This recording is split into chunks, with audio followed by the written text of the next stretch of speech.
Hey everyone, we've all been there. A fun evening out, maybe a few more drinks than planned with colleagues or friends. The next morning comes, and alongside that gentle thrum in your head, there's that quiet, almost subconscious question: what did that actually do to me? We grab some water, maybe an electrolyte drink, and hope for the best. But inside your body, one organ has been on an epic, all-night shift, working tirelessly to process that happy hour. That organ is your liver. And today, we're going on a journey, a minute by minute, hour by hour timeline of exactly what happens to your liver after those drinks. This isn't about guilt or scare tactics. It's about understanding the incredible work your body does and knowing what true recovery really looks like. So let's get into it. Your liver after happy hour, the real recovery timeline. First, let's set the stage. Your liver is your body's ultimate multitasking chemical plant. It's not some passive filter. It's a dynamic, metabolically active organ with over 500 known functions.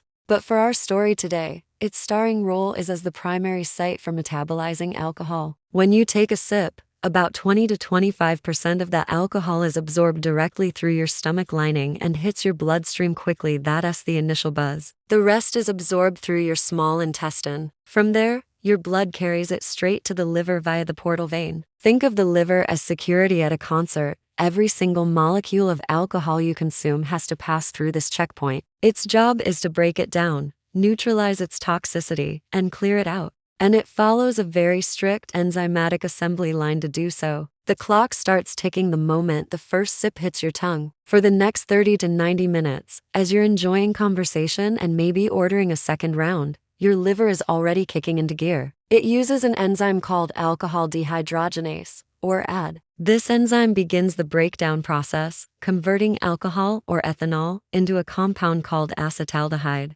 And here's our first critical fact. Acetaldehyde is significantly more toxic than alcohol itself. It's a known carcinogen and the primary culprit behind many of alcohol's damaging effects and next-day symptoms. Your body wants to get rid of this stuff as fast as possible. Happy hour ends, you head home. This is when the liver's work is often at its peak processing pace. A second enzyme system jumps in to help handle the load. This system is inducible, meaning the more frequently you drink, the more of this enzyme your body produces, which is part of developing tolerance. But there's a catch. This pathway generates free radicals, which cause oxidative stress and can damage liver cells. Meanwhile, that acetaldehyde is building up, waiting for the next critical step. This is also when your liver hits pause on its other jobs. It's so focused on being the detox bouncer that it largely stops metabolizing fats. Any dietary fats from those bar snacks get packaged up and stored, contributing to that gradual accumulation of liver fat. You're asleep now, hopefully resting, but your liver is in full crisis management mode. This is where the crucial cleanup of that toxic acetaldehyde happens, thanks to a third enzyme, aldehyde dehydrogenase, or ALD. It converts acetaldehyde into acetate, a harmless substance that eventually becomes carbon dioxide and water. But again, genetics are key. Many people, particularly of East Asian descent, have a less active form of ALD. This causes acetaldehyde to build up rapidly, leading to immediate flushing, nausea, and rapid heartbeat, a built-in deterrent. For most, the process chugs along, but the backlog creates a traffic jam. The liver can only process about one standard drink per hour. That's a 12-ounce beer, 5 ounces of wine, or 1.5 ounces of spirits. Anything beyond that simply queues up in the bloodstream, circulating and affecting your brain and other organs until the liver can get to it. Good morning. You wake up. The immediate processing is likely over, but the aftermath is in full swing. This is the inflammatory phase.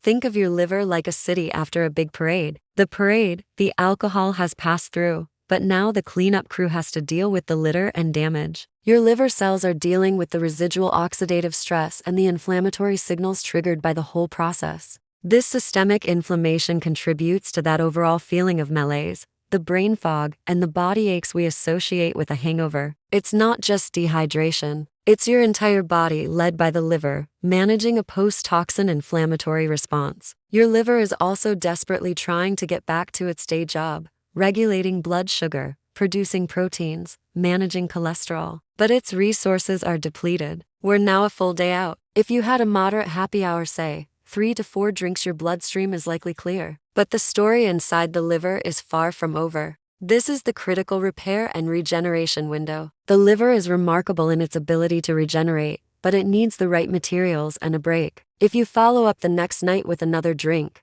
you interrupt this repair cycle. The priority now is replenishing glutathione, your body's master antioxidant, which was heavily depleted in neutralizing toxins. Nutrients like vitamin C, vitamin E found in nuts and seeds, and the amino acids needed to make glutathione like cysteine found in poultry and eggs are crucial. This 12 to 24-hour period is where your choices truly dictate the recovery timeline. Hydration with electrolytes helps, but cellular repair needs building blocks from quality food and rest. 2 to 3 days later, after a single moderate drinking episode, a healthy liver has typically repaired the acute cellular injury and reduced inflammation. Fat metabolism has hopefully resumed, starting to slowly process the fats that were parked during the detox marathon. However, and this is a vital point, recovery of metabolic function is not the same as a full reset. Studies using sensitive biomarkers show that subtle disturbances in liver enzyme ratios and markers of cellular stress can persist for up to a week after a significant drinking episode,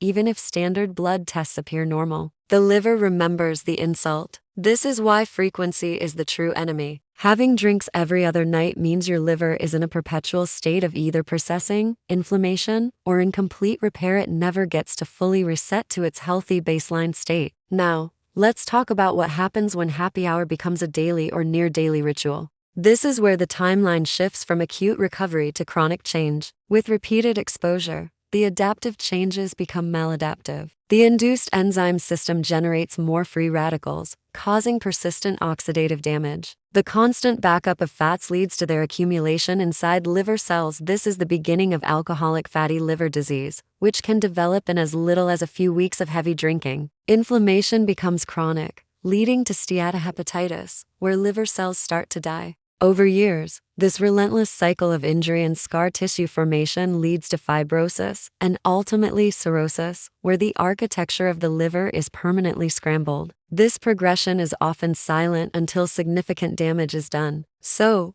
what's the real-world takeaway from this timeline? How do we support our hard-working liver? First, pace and space are everything. Sticking to the liver's processing speed of 1 drink per hour and following any drinking episode with at least 48 to 72 hours of abstinence gives it the complete repair window it needs. Second, nutrition is repair fuel. The day after, focus on foods rich in antioxidants like berries.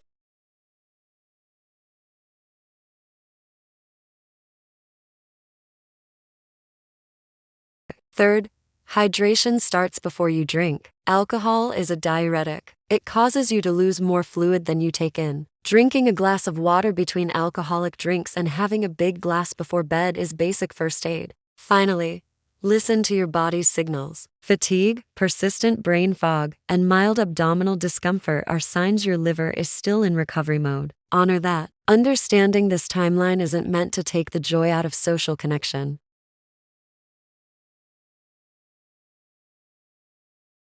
Your liver isn't judging you. It's a resilient, dedicated organ whose only goal is to keep you alive and functioning. When you make choices that support it by pacing your drinks, nourishing your body afterward, and giving it genuine downtime, you're not just avoiding a hangover. You're investing in the long-term health of an organ essential for metabolism, immunity, detoxification, and life itself. So next time you raise a glass, you can do so with knowledge and maybe a deeper appreciation for the complex, beautiful biology that makes the celebration possible. Thanks for watching, and take care of yourselves.